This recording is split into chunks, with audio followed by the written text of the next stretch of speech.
Nah, ini di samping saya ini Pak Soeharto ini jubirnya Mahkamah Agung.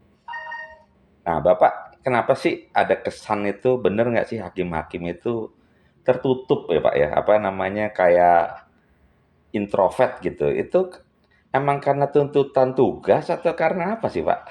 Ya, sebetulnya hakim itu menjaga jarak terhadap pergaulan masyarakat.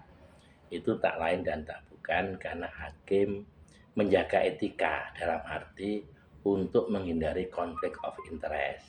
Karena pada saat hakim dekat dengan masyarakat, terkadang masyarakat itu menyisipkan misi-misi khusus berkaitan pertolongan perkara dan lain sebagainya.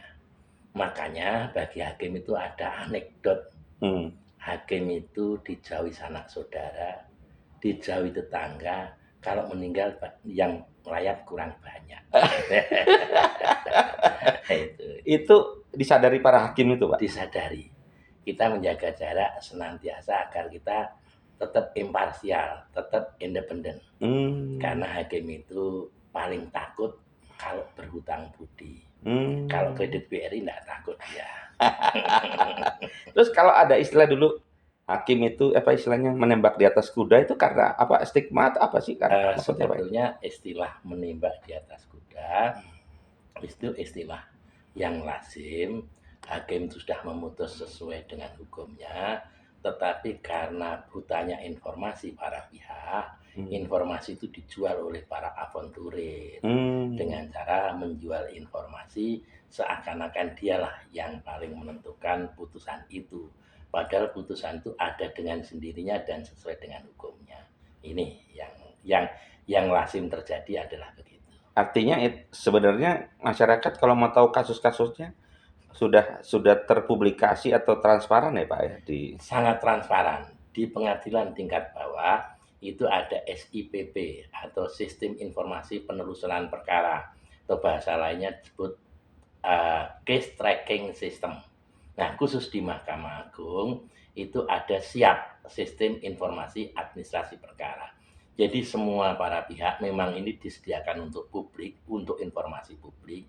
Kalau Anda masuk ke web Mahkamah Agung, masuk info perkara, masukkan nama terdakwa, masukkan pengadilan asal, masukkan jenis perkara, pidana atau perdata atau tun, maka nanti apabila perkara itu sudah masuk ke Mahkamah Agung dan sudah diregister, maka akan Anda tahu posisi perkaranya, termasuk putusannya. Jadi kalau Hmm. masyarakat sudah bisa klik itu siap atau sistem informasi administrasi perkara di Mahkamah Agung dan ternyata di sana ada tanggal putus, tolak atau kabul atau tolak perbaikan, Anda dihubungi orang menjanjikan sesuatu, kalau menghubunginya itu setelah tanggal putusan, berarti Anda menjadi calon korban penipuan.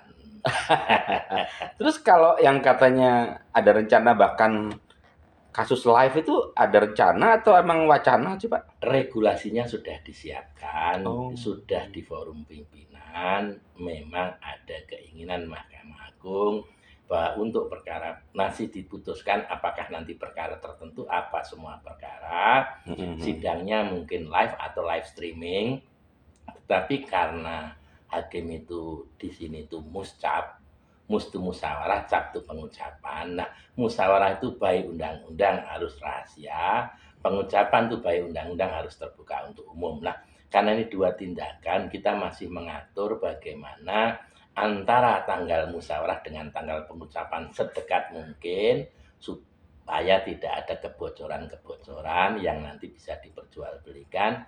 Orang mengintip musyawarah bisa diperjualbelikan. Nah, ini sedang diatur sebagaimana mungkin sebaik-baiknya. Tetapi nanti kalau memang itu sudah terjadi, insya Allah kepercayaan publik pada Mahkamah Agung akan meningkat. Artinya Bapak nih punya beban edukasi ke masyarakat juga ya, bagaimana misalnya persepsi yang terjadi, misalnya kasus-kasus itu sebenarnya bukan hanya jangan disalahkan ke para pihak satu pihak, tapi masyarakat juga harus diedukasi ya Pak ya. Ya, memang karena selama ini yang terjadi adalah delik suap, delik suap itu termasuk delik berpasangan. Karena delik berpasangan maka ada yang menyuap, ada yang menerima suap. Jadi kalau nanti performa Mahkamah Agung menjadi makin baik dan keterbukaan Mahkamah Agung sudah ada, maka harapannya publik juga mempercayakan segala sesuatunya pada Mahkamah Agung. Tidak usah kasak-kusuk, tidak usah menyuruh sana sini untuk senantiasa memenangkan suatu perkaranya. Jadi percayakan segala sesuatunya pada Mahkamah Agung. Ya. Oke, semoga kita semua sadar hukum. Ada pesan gimana Pak kalau bicara hukum di kita? Mungkin Bapak punya Eh, satu. saya pesankan agar percayakan segala proses hukum itu kepada aparat penegak hukum. Memang keadilan dan ketidakadilan itu dua sisi mata uang. Jadi kita harus bisa menerima tatkala ekspektasi kita tidak cocok dengan produk pengadilan. Artinya kalau kan katanya hakim itu ada 3 mazhab tuh, harus dengan keadilan atau bagaimana yang Bapak sebutkan 3 Oke, harus ya kombinasinya itu gimana? memang tujuan hukum kita itu adalah keadilan, kepastian hukum, dan kemanfaatan. Nah, tiga hal ini tatkala kita memecahkan suatu kasus atau memutuskan suatu kasus, kadang-kadang ada perseberangan antara keadilan dan kepastian hukum. Nah, ini hakim harus bijak untuk mengambil keputusan bagaimana agar ada terwujud antara legal justice, social justice, dan moral justice. Antara hukum yang keadilan berdasarkan hukum, keadilan berdasarkan masyarakat, dan keadilan berdasarkan moral. Nah, itu idealnya begitu. Oke. Baik, terima kasih. Nanti kita sambung lagi untuk perma-perma yang lain. Terima kasih Mas Budi. Sehat selalu. Amin.